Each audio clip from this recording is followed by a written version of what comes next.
Olá, queridos irmãos e irmãs, como é bom estarmos aqui de volta, meditando o Evangelho de domingo. Nós ficamos aí mais ou menos um mês e meio fora, mas estamos de volta aqui na TV Canal 10, Fernandópolis, com muita alegria, com vocês nos assistindo. Nós estamos no 5º domingo do tempo comum, estamos no ano litúrgico C, dedicado ao evangelista Lucas, e o evangelho que nos é proposto para esse domingo é Lucas capítulo 5, versículos de 1 a 11. Repito, Lucas capítulo 5, versículos de 1 a 11. E o tema que eu escolhi para a liturgia deste domingo é o seguinte: deixar-se guiar pela palavra, não por nós mesmos. Segundo o profeta Ezequiel, a abundância de pesca era sinal de bênção divina. No capítulo 47, ele imagina esses pescadores que realizam uma pesca abundante. E a pesca abundante é pela água que sai do templo em Jerusalém. Pois bem, o evangelista Lucas, no capítulo 5 do seu evangelho, nos apresenta uma farta pesca, não mais pela água que sai do templo, mas pela palavra de Jesus. Comecemos então a leitura do texto. Lucas capítulo 5, de 1 a 2. Jesus estava na margem do lago de Genezaré, e a multidão apertava-se ao seu redor para ouvir a palavra de Deus. Jesus viu 2 barcas paradas na margem do lago. Os pescadores haviam desembarcado e lavavam as redes. Portanto, queridos irmãos e irmãs, Jesus manifesta a palavra de Deus ao povo. E aqui há uma repentina e estranha mudança de cenário. Por quê? Deixamos Jesus na Galileia e agora deixamos Jesus na Judéia, e agora estamos na Galileia. O evangelista concluiu o capítulo 4, no versículo 44, escrevendo assim: E ele, quer dizer, Jesus, foi anunciando pelas sinagogas da Judéia. E começa o capítulo 5, versículo 1, assim: Quando Jesus estava na margem do lago de Genezaré. Portanto, nos encontramos imediatamente projetados na Galileia. Olha só vocês, na Galileia. Porém, aqui deve-se fazer um adendo. Na nomenclatura romana daquela época, a Palestina toda, inclusive a Galileia, era denominada Judeia. Basta ver que todas as atividades narradas no capítulo 4 de Lucas se passam na Galileia. Várias vezes, nesta passagem, encontraremos essa alusão aos pescadores. Uma citação do profeta Ezequiel, como já falamos. Vejamos agora o versículo 3 do capítulo 5 de Lucas. Subindo numa das barcas, que era de Simão, pediu que se afastasse um pouco da margem. Depois sentou-se e da barca ensinava as multidões. Jesus, no Evangelho de Lucas, já conhece Simão, porque curou a sua sogra. Está lá no capítulo 4, versículos de 38 a 39 de Lucas. O fato de sentar-se revela que Jesus ocupa a posição de mestre, aquele que ensina. Vejamos a sequência, os versículos de 4 a 5. Quando acabou de falar, disse a Simão: Avança para águas mais profundas e lançai vossas redes para a pesca. Simão respondeu: Mestre, nós trabalhamos a noite inteira e nada pescamos. Mas, em atenção à tua palavra, vou lançar as redes. E aqui há algo estranho, porque Jesus é um homem do campo, do interior, que se permite dar aulas de pesca a quem fez da pesca o seu trabalho, a sua vida, ou seja, a Simão. Bem, Simão aceita. Ele respondeu: Mestre, que literalmente significa chefe. Então, ele tem uma relação hierárquica com Jesus, né? Mestre, trabalhamos a noite inteira. Então, apesar do horário favorável para a pesca, que era a noite, a hora não se refere ao dia, porque o tempo propício é a noite. Lembremos-nos que o evangelista apresentou a palavra como a palavra de Deus. Então, Simão confia, aceita esse desafio da palavra. Vamos ver o que acontece. Versículos de 6 a 7 agora. Assim fizeram e apanharam tamanha quantidade de peixes que as redes se rompiam. Então fizeram sinal aos companheiros da outra barca para que viessem ajudá-los. Eles vieram e encheram as duas barcas, a ponto de quase afundarem. O evangelista não quer nos contar apenas um episódio jornalístico, mas uma reflexão teológica. O termo aqui traduzido como quantidade, a quantidade de peixes, significa literalmente, no grego, multidão. E indica a comunidade cristã primitiva. Portanto, seguindo a palavra do Senhor, um convite para lançar as redes aos marginalizados, aos excluídos, é lá que a pesca será abundante. É lá que está a multidão. Olha só que coisa interessante. Vejamos o versículo 8. Ao ver aquilo, Simão Pedro atirou-se aos pés de Jesus, dizendo: Senhor, afasta-te de mim, porque sou um pecador. O evangelista Lucas é quem escreveu que nada é impossível para Deus. Então, depois de uma noite infrutífera, ir pescar durante o dia é impossível. No entanto, ao aceitar a palavra de Deus, o que era impossível se torna realidade. E aqui, prestem atenção, o evangelista acrescenta o apelido negativo ao nome de Simão, chamando-o de Pedro, indicando sua teimosia, sua dureza, a da pedra. Pedro quer dizer pedra. Simão Pedro diz: afasta-te de mim, Senhor. Literalmente ele diz em grego: saia de mim, Senhor. É como se ele estivesse possuído por Jesus. Aqui Simão está em contradição com Jesus, que disse que veio para chamar os pecadores, mas ele quase rejeita Jesus. Vejam só. Leiamos agora os versículos de 9 a 10. É que o espanto se apoderara de Simão e de todos os seus companheiros por causa da pesca que acabavam de fazer. Tiago e João, filhos de Zebedeu, eram sócios de Simão. Também ficaram espantados. Jesus, porém, disse a Simão: não tenhas medo. De hoje em diante tu serás pescador de homens.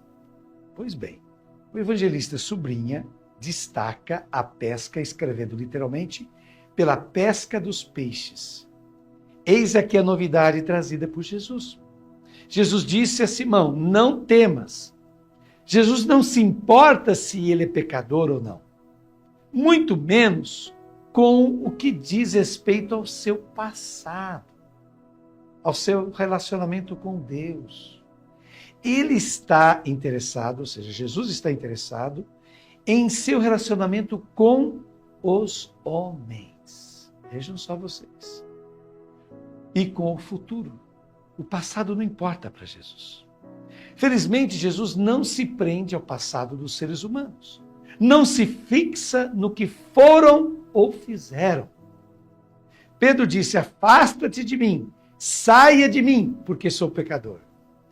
Colocando destaque na relação com Deus. Jesus o convida a uma relação com os seres humanos. Não com Deus, mas os seres humanos. Pescadores de homens. Literalmente, o evangelista diz: você apanhará os vivos. O que isso significa? Ora, sabemos que pegar um peixe significa removê-lo de seu habitat vital, para dar-lhe a morte. Quando eu pesco um peixe, eu estou matando esse peixe. Eu tiro ele da água, ele não respira mais, ele não tem mais oxigênio, ele morre. Agora, pescar um homem que está na água, ao contrário, significa tirá-lo da esfera que pode lhe dar a morte e trazê-lo para uma esfera vital, uma esfera de vida. Então, o convite que Jesus faz a Simão é este: tirar os homens dos âmbitos de morte, onde corre o risco de se afogar, de morrer.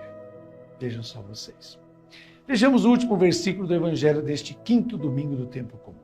Versículo 11, que diz: então levaram as barcas para a margem, deixaram tudo e seguiram a Jesus. A comunidade em torno de Jesus começa a se estabelecer. Uma comunidade não de pastores. Jesus não os convida, atenção, a ser pastores, mas uma comunidade de seres humanos, ou seja, comunicadores de vida a quem precisa. Essa é a comunidade que Jesus quer formar. Repito, uma comunidade de comunicadores de vida. Bom, após essa belíssima reflexão que Frei Alberto Maggi nos proporcionou, eu faço agora as minhas considerações pessoais. Vejamos então. E eu começo com a seguinte citação tirada de Isaías, capítulo 64, versículo 7, que diz: Mas agora, Senhor, Tu és o nosso Pai, nós somos o barro, Tu és o nosso oleiro, todos nós somos obra das Tuas mãos. Você anda desanimado, pessimista, desiludido com o que se passa em nossa igreja nos tempos de hoje? Você acha que a Igreja Católica não cresce, não pesca mais homens e mulheres como nos tempos antigos? Você olha em nossas igrejas, em nossas pastorais, movimentos, equipes e grupos e não vê gente nova, pessoas recém-chegadas? Você não encontra um testemunho autêntico, profundo e sincero de fé por parte de muitos cristãos? Você observa a falta de comunhão de muitos católicos com seus padres, bispos e o próprio Papa? Críticos sem fundamento de uma igreja que deseja ser fiel a Cristo? Você percebe que a nossa igreja está perdendo a cada dia mais e mais espaço de influência em nossa sociedade? Pois bem, então você não está sozinho nem sozinha. Você não é o único ou a única que enxerga tudo isso. O que é muito bom. Sinal de que ainda há gente viva, gente inteligente, gente atenta, gente crítica no interior de nossa própria igreja. Isso é bom. Nesse sentido, o evangelho deste domingo é muito oportuno. É um guia para nos tirar desse deserto em que nos encontramos. Eis algumas dicas preciosas que a palavra de Cristo nos oferece nesse evangelho de hoje. Prestemos atenção a essas dicas, para mudarmos essa situação em que se encontra a nossa igreja. Primeiro, jamais estarmos completamente seguros, achando que sabemos de tudo e que tudo já fizemos ou tentamos em nossa pescaria por novos homens e mulheres. A figura de Simão Pedro no evangelho deste domingo é um exemplo disso. O pescador experiente, calejado, vivido, cede lugar ao apelo de Jesus. Segunda dica. Enquanto muitos, à margem da vida, quer dizer, que estão no lago, estão recolhendo suas redes, suas iniciativas, suas propostas e trabalhos, Jesus nos desafia a irmos mais para o fundo do lago, ao encontro de situações e pessoas que ainda pouco atingimos. Basta olhar ao nosso redor que descobriremos. Há muitíssimas pessoas que não atingimos. Terceira dica. A novidade sempre nos assombra, nos espanta. O Evangelho traz um termo grego exato para isso. Thambos, que quer dizer profundo estupor que se apodera de uma pessoa quando se vê diante de uma revelação divina. Thambos, um estupor, um maravilhar-se. Precisamos, meus queridos irmãos e irmãs, precisamos nos maravilhar, nos deixar tomar pelo estupor, pelo assombro diante de Deus e suas ações. Quarta dica, perceber que Deus se revela não no sagrado, no templo, nos espaços da igreja. Assim como na cena deste domingo, Jesus se revela no profano, no trabalho da pesca. É Ele quem subiu num dos barcos.